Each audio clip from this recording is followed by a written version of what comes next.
I see Bob Mason. Yeah, I'm here. Where are you at now, Jeremy? How are you? You know, at the moment, I'm in Los Angeles visiting my cousin and her newborn daughter. Wow. Yay. Oh, it's Uncle John and Granddad. There we are. It's Granddad and his much older brother, John. Much older, yes, indeed. I think Granddad's beard is longer than Uncle John's. Yeah, but my brother makes up for it with the hair on his head. His hair goes up farther forward than mine does. Hey, Granddad, guess where I am right now? I told you where I was gonna be, but I bet I said I told you where I was going, but I bet it's difficult to recall. Well, I can't recall yesterday, let alone a month ago or 2 months ago. I'm in Los Angeles, California, visiting Nikki and Nova. Oh, I see. Your great-granddaughter, your first great-grandchild. Oh, my God. Yeah. Does that make you feel old? Oh, yeah. I've said that Granddad last month turned 88, and this past January I turned 44. So I told Granddad, this is the first, the halfway mark.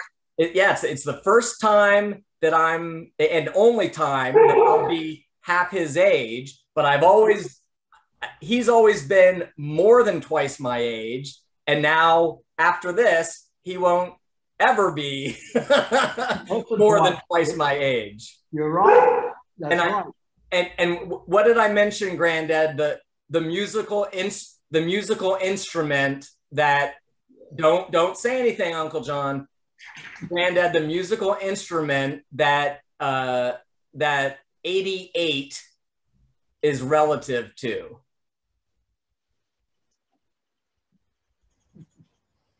Which musical instrument is the number 88 pertinent to?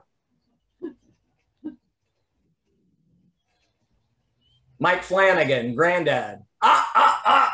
What? Which musical instrument is the number 88 pertinent to?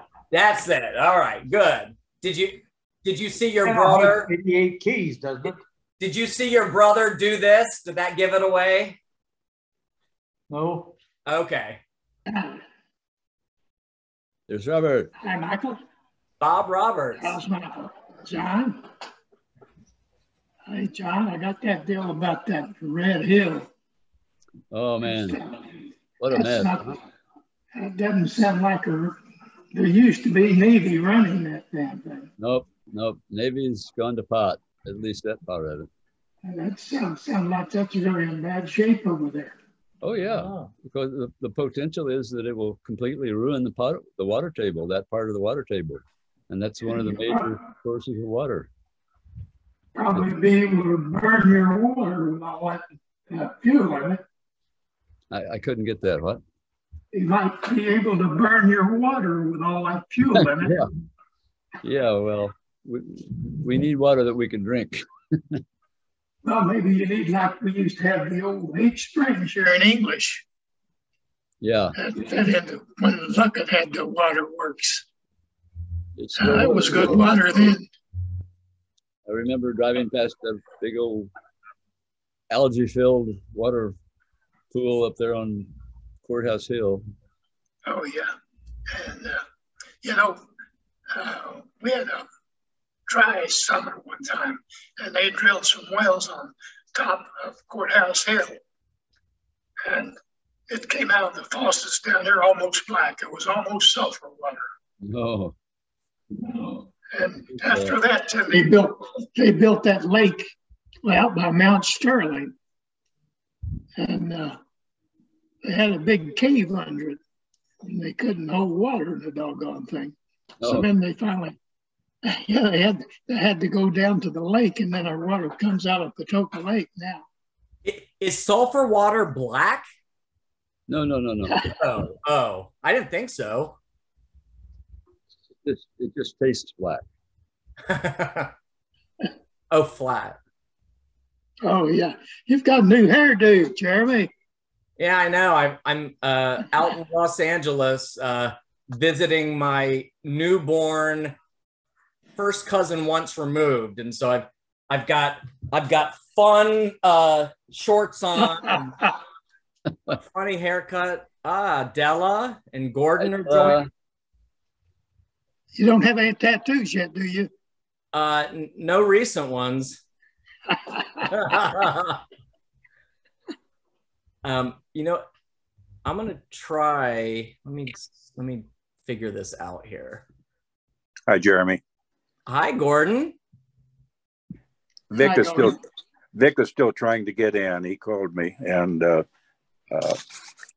it seemed to ask for your name and the meeting ID, but I told Vic what I was doing. He's trying that now. Good. Yeah, which the ID and password are in the email if he does want to enter it. But yeah, if he just clicks on that link, yeah, that's right. That makes I clicked on the link, but it didn't go just automatically through. So gotcha. Oh, for you, it didn't? That's right. You put in username and password? I started that on my laptop, and then now I switched to the phone. And with the phone, it was easier to get in. Okay. I'm on so many of these platforms all the time that everyone has its little frustrations, it seems. Yeah, that's right. Well, I don't know why I'm so lucky, but I just click on it and it comes up. That's it. Magic touch there, John. John was going to park. Hi, Bob. Hi, Gordon. Hi, Bobby. Listen. There's Mr. Beasley. There he is. Okay. Crack the ground. Hey, look at that. Look at that. We've got a new one on there. My goodness, welcome back, girl. We've missed you. Well, thank you. I'm getting ready to move, and I've been busy. I'm going into assisted living in Louisville at the end of August. Well, you're looking good. Well, thank you, Bob. You're looking great. You look great. Thank you. Hey, John, how's Hawaii? Oh, it's pretty good. Still worth staying here, I think. Temperature's 81, winds about 20 miles an hour, moving the leaves around. I see behind you. It's very green, very pretty. Yeah, you can see the leaves, how they're moving. There's quite a lot of trade wind right now. We had some rain the last couple of days, which we needed so desperately. It was very dry here, but it's been awfully hot. That's what people were telling us on the Zoom that we just got finished with the family down in Crawford County. They said it was really, really stormy. John, it reminds me of a story my dad used to tell. He said that a farmer was cultivating his corn using a team of mules, and it was so hot that the corn started popping. The mules thought it was popcorn or thought it was snow, and they froze to death. A preacher wouldn't tell a joke like that, would he? Yes, he would. Speaking of donkeys, I saw a cartoon someone posted yesterday, and it was of a trailer that had been pulled over by a police officer. And you see in the back of the trailer, there's donkeys. And the police officer says to the driver, "I didn't pull you over for speeding. I pulled you over for hauling ass." Hey, I'm going to try something here real quick. This is really for Granddad. Let me see. All right, you all see me now, okay? Right? You see just right. Yes. All right, and I'm going to mute you. You'll hear me, although I'm going to be quiet. I'm gonna mute you so there's no noise coming out of my computer. Granddad, tell me when you're ready to pay attention because I'm ready now. All right, I'm gonna show you Nova. She's sleeping, so I'm just gonna do a real quick shot of her. Okay, your great granddaughter. You ready? Yeah. All right, watch.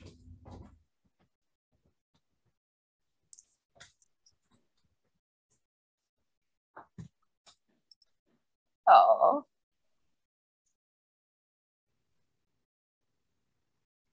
Precious, precious. That's She's sweet. awfully small. Yes, she is. I How have a new old is she now? All right, I can hear you again. I couldn't hear you at first because I wanted the volume off. I realize it's not a good resolution because the room is dark. So here, let me turn the. She's a month and a few days old. Oh, golly. I have a new great granddaughter that was born yesterday. Ah, Oh, really? congratulations. No, Thank granddad's then, although this is his first, but she's much older than your newest. A month versus a day. My daughter is That's keeping good. the other child, which is 2.5, and my daughter has COVID. Oh, what? Here, let me. Are you there? My fourth great grandchild was born on March 1, a boy. Congratulations. He's they really hung a name on him though, Levi Mason, Penaranda.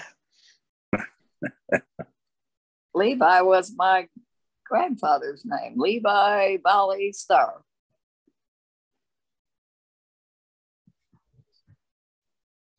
So we Must be.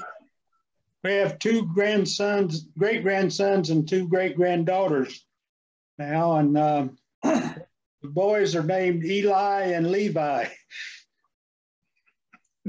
Not Levi and Strauss. No, And if there were a third, it could be company, right? Levi Yeah. Strauss Company. So what's new in English, Bob? Pardon? What's new in English? Everything in English is just keeps dying just a little bit. It's one thing and another, and just the grass is getting a little taller, and there's a few more junk cars. It looks like maybe a rich Kentuckian lived there. Yeah. Wait a minute. I'm about to become a Kentuckian. Watch it. Oh, yes. I've been trying to talk to getting old man English moved up in the new town, but I haven't had any success. We finally got to Cannon up there, but we don't have old man English up there yet. But we're still trying. You need help? And this reminds me of another guy that, well, he belongs to the VFW up there and stuff. He put on Facebook and everything, said somebody had broken his house. He said, well, he asked him, said, what you looking for? And said, well, just silver and gold and a little money. And he said, well, wait a minute, I'll help you. Said when the guy left, he gave him $20. Reminds me when Jeremy was talking about the policeman. You hear about the guy that was speeding down the road and the cop stopped him, and the driver tried to get away, but finally the cop comprehended him and stopped him. And he said, sir, did you realize you were speeding? He said, yes, but about a year ago, my wife left me for a cop, and I was afraid you were bringing her back.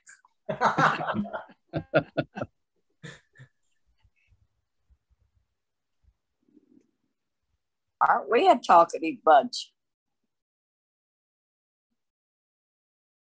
One of the things I've done in the past few weeks, I've missed the call last month, but on June 4th, I was guardian for a veteran that we went on the honor flight to DC, and it was very emotional. It was a good time, and I'm glad I did it, but very, very emotional when he got to the Vietnam Wall. Sure, but I think you've done a fine job with the Corps. You're a good man. Proud to I know you. enjoyed. This is the third time I've done that, and I really think it's worthwhile. Gordon, what does the itinerary consist of? So I know you've done the honor flight, but I don't know how long you're where and what you do there and when you go back. Well, if you're as tough as leather, as they say, you go to the meet and greet on Friday evening, and that is to tell the guardians and the veterans and their spouses usually what will happen the next day. So we have a quick sandwich and get in bed so that we can get up at 3 o'clock in the morning. And then we typically the airplane will leave Indy by 6 o'clock, and that means getting everyone out there and on the planes.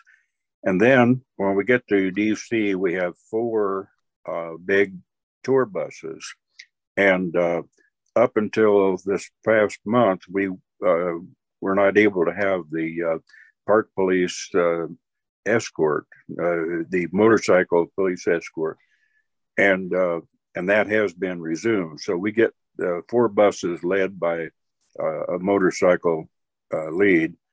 And we go to all the memorials, including Arlington Cemetery and all that.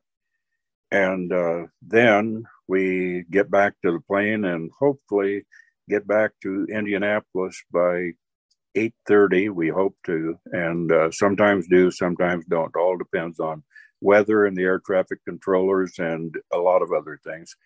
So we then get the veterans back onto school buses, take them to the Plainfield High School, where we have a homecoming that is, it really involves an individual introduction of each veteran with the guardian or someone else holding the service picture of that individual. And that is a surprise to most of these veterans. And then the gymnasium is packed. It's full of people cheering and a lot of emotion at that time. Our MC this time was Brigadier General Stuart Goodwin, retired Air Force, and he's a good friend, a good man, and he and I have something that we say if we're the first one to see the other. We'll say security failed again. But it's a tiring thing, but when you get back to that homecoming, it rejuvenates the people. So quite a day that really starts the night before to be, to be in Indy or at least at 3 a.m. right to get to the airport. That's right. Yeah. So I'm guessing with a group like that, it's nonstop. So out of Indy, I would say it's Southwest to BWI. Is that? No, we charter an Airbus, it's American Airlines A321 Airbus, and It has 185 seats. We fill all the seats. We have 86 veterans.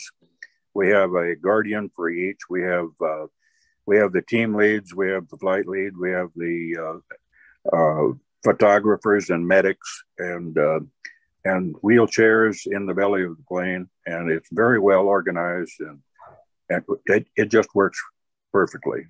Almost. So that whole 4 buses full of people are all flying from Indy. It's not like it's a smaller group that converges with others.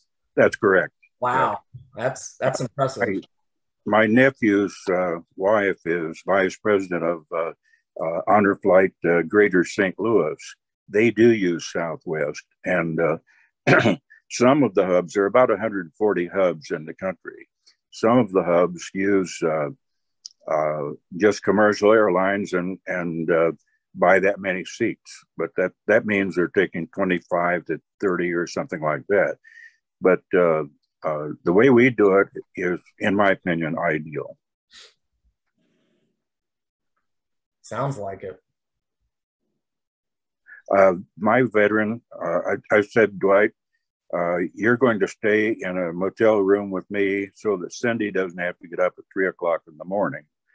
He's a Vietnam vet. And so he said, okay. And so at 10:30, I got into bed, and Dwight got into the other bed, and I had just sighed and gotten ready to go to sleep when he said, I want to tell you something.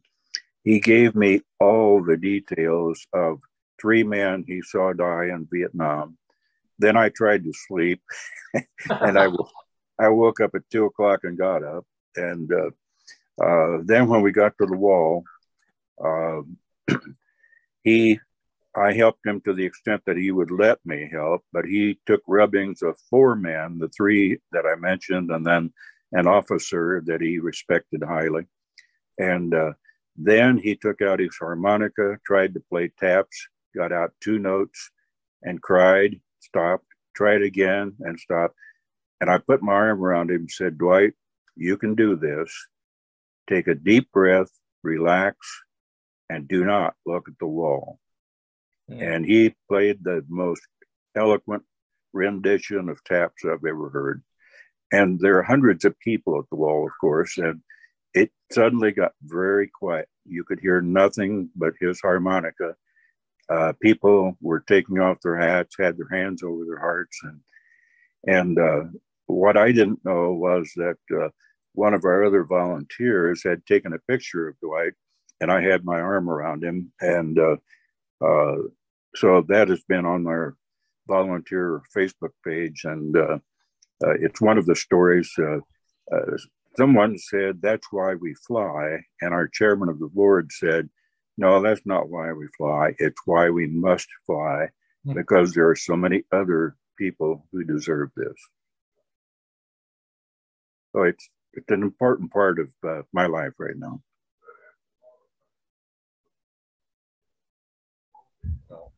Well, that's good. That's different than probably anything else that's happened to the wall. I've never heard taps played on a French harp. Oh, it's amazing. And he was very good at it. Sammy Lee Davis, the Medal of Honor recipient, is a good friend of mine. And he plays the harmonica, and he plays typically Shenandoah, because that was a favorite song of his sergeant who got killed in Vietnam. You might want to just Google that sometime. Sammy Lee Davis Medal of Honor. You can see a video that where he tells about how he what he did that got him that medal. Lucky to be alive, actually.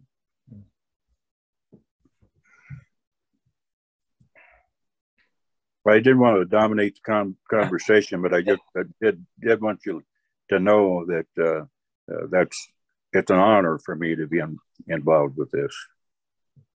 Thank you for your service. Very touching, Gordon. Thank you. I appreciate it. What could we have there? What's new Mr. Beasley? What's new? Nothing really. I was there for a little bit. We had him. He's disappeared. I see a wall back there. I see the top of his head, I think. Oh, you can still see me. I'm there. Hey, there we go. There you are. Welcome, Melvin. Okay. Have any of you guys ever done your... What's new, Mr. Beasley? Pardon me? Mr. Beasley, what's new with you? What's new? Nothing with me. I was just going to mention, have any of you guys ever tried to do your family tree and chase back about the history and all that? And one thing that I encountered when I was doing it is a couple of little descriptions of Civil War anecdotes, if the real brief, if I may. And one of them was some Union soldiers, including a guy from Crawford County, that were captured by the Confederates late in the war. and he was imprisoned in Texas someplace in the usual bad situation, of course. And a whole bunch of them escaped one night through a tunnel that they took forever digging. And three of them split out together, and some of them went separate ways. And the three of them figured if they could get to Vicksburg, Mississippi, which was under control, made. But that was hundreds of miles away, and they were in rebel territory. So they started traveling at night. And the thing that saved them was the slaves sheltered them and fed them. So they could sleep in the slave quarters all night, and the slaves didn't have much, but they shared their beans and cornbread and so forth. And at one point, they came to a small river, and one of the slaves had access to a rowboat, and he rowed them across. You know, and they finally made it to Vicksburg, and one of them, and then the war was almost over then, so they just mustered them out, and they all sent them home. One of them, the one from Crawford County, was named H.M. Real, and I don't know the exact who's descendant of who, but I can remember a couple of guys named from Crawford County, Temple Real and George Real, although I didn't know them, but I just remember the name. Omar? Was guessing. Oh, yeah. I was guessing that they might be descendants of this guy, H.M. Real. That's it. If you are interested, you might also Google the Roswell women, ROSWELL, Roswell, Georgia. My wife's ancestors were working in a fabric mill there, and the Union soldiers came in and found CSA woven into some of the fabric, and they burned the factory and shipped the women to Indianapolis, one of the places they'd sent by train, and really just boxcars. And so when some of the women were willing to pledge allegiance to the Union, they were released, and they went down to the Cannleton and Tell City area, and that's where Marion's people grew up. It's quite an interesting story. There is a book called North Across the River, and the subtitle is A Civil War Trail of Tears. Very interesting reading. There's a book in Salem written by somebody named Trueblood. I forget what it's called, but it's about the days of the Underground Railroad, and the property Dick and I owned had a cave, and they hid the slaves in there because the train stopped there to get water, and so they would hide the slaves in that cave until they could move them forward. That reminds me of the stories Vic tells about Aunt Lucy, right? Who helped along during that time. I won't repeat it, but what's the name? I found when I was doing this that one branch of the family, the Allstas, were Southern sympathizers, and the other branch, the Beasleys, were my grandfather and his two brothers went to New Albany in 1861 to enlist, and my grandfather evidently walked with a limp, and they had him walk across the room. They said, nah, they 4F'd him, basically. They said, no, you can't stand the marching. Both of his brothers died in the war, so I guess that was at least savings for him. Wow.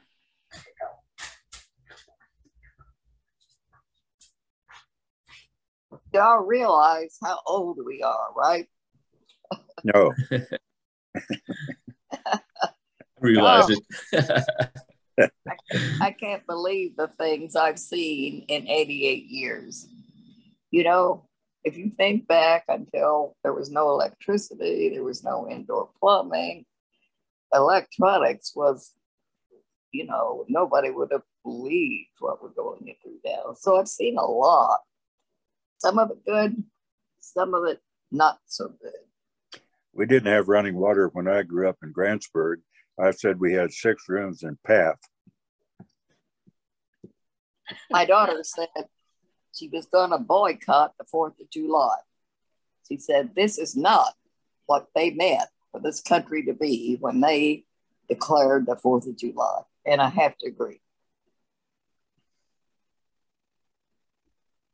Hear, hear. Well, I'm sorry, Well, Vic wasn't able to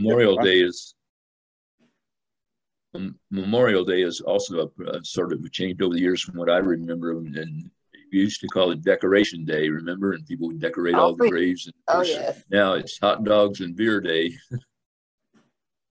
My mother would get up on Memorial Day and pick every flower she had. We'd make all these bouquets.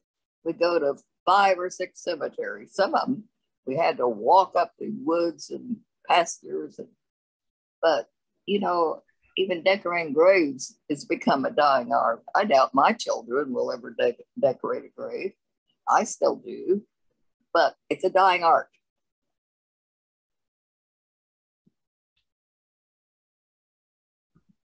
Well, somebody plants in the veteran cemeteries out here. Somebody plants small little American flags on each grave for that time of the year. But of course, that's an organizational thing. That's not a family thing. Right. They do that here. That's good. Yeah. VFW, we put out 2,500 flags in the different cemeteries here in English. I put in 90 some on the English cemetery, and the others covered fairly close to around there. That we covered a lot of them and stuff. That's we've good. Been doing. That's a good deed. Oh yes. Sometimes you miss one and you'll go back, but we usually leave 2 flags at the entrance of the cemetery that somebody can pick up if we missed one of their relatives. That's a good idea. That 4th of July shooting in Chicago was horrible, wasn't it? And the one in Japan was pretty bad. What? What? The assassination of Abe, I say, was pretty bad also. You know, another thing you didn't think of and stuff, that I put up some flowers as artificial flowers on Friday, and went up there, put the flags out on Saturday, and 2 of them had been stolen. That happened to me in English. I took flowers to English cemetery. My brother Bob went the next day, and he called and he said, I thought you said you took flowers. Somebody stole them in English. Yeah. My second cousin once removed, John Combs, who lives in English, he on occasion goes to cemeteries and cleans up, writes and cleans up markers, which that's good. It's good. We need that. We need more compassion than our world now today has in many ways. I know I've been mowing off a country cemetery, the Consort Cemetery, for over 50 years now. Until about 3 years ago, some guy's wife asked me, said, I've been wondering who's been mowing that off. And I said, yes, I need some help. So Dale Rowe has been helping me the last 3 years. And that's how I told some other people there, I said, this is my last year. That I'm going to have to get some friends up there to mow it off. And there's 2 veterans of 18 and 12 buried there that they got monuments for and stuff. I put out 8 flags as well as mowing the things. Does anyone on this Zoom, other than the Flanagans, have relatives buried at Dembo Cemetery in English? That's the main one, isn't it? One on the hill? Well, it's not the one on the hill off 37. Or 237 now. It's up. I think where which hole there's a, or which tee, there's a tee, or actually two tees up there. Oh, well, yeah, Bob Roberts, you would know that. Which are the two tees that are up on the hill? I didn't vote. Which hills? English is sworn from the other. Land Cemetery and Sloan Cemetery, the Mather Cemetery, the Dembo Cemetery. That's the one, the Dembo Cemetery. Yeah, that's past the golf course. Past the golf course. Right. The roads are ways up there. And there are two tees up there on that hill.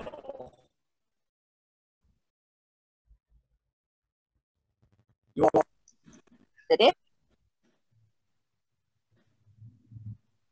Rose up, Jeffrey. No, we've got time up. We should have about 3.5 minutes left. Yeah, 3.47. 3. Why I was asking about Dembo Cemetery because that's volunteer mode, and I've mentioned in the past, since the Flanagans, really it's the Thornberrys have family up there that, you know, we ought to think about setting up. Not think about, we've thought about it. I've talked about it for years. So I think we should set up a fund so that you know, it's something that can be kept up when there's no one who does it out of the goodness of their own heart. And so, you know, I'm throwing that out there. I'm not going to do it. I've taken on enough, and so talk to the trustee. I think he has a bunch of people he can hire to mow off the cemeteries. If I'm not mistaken. Well, the Flanigan brothers have kids, you know, so you often can talk with your kids and figure it out, have them work on it. But just something that might be important to think about. And for anyone else who has folks at whatever cemeteries, if you don't know what you know, if there's an actual fund, you know, an account that you can contribute to, or just sort of how they're run, because eventually, you know, they might just get overgrown, and that would be a shame. I'm not in any position to physically do anything about it, but I'll be happy to contribute to any fund that gets set up.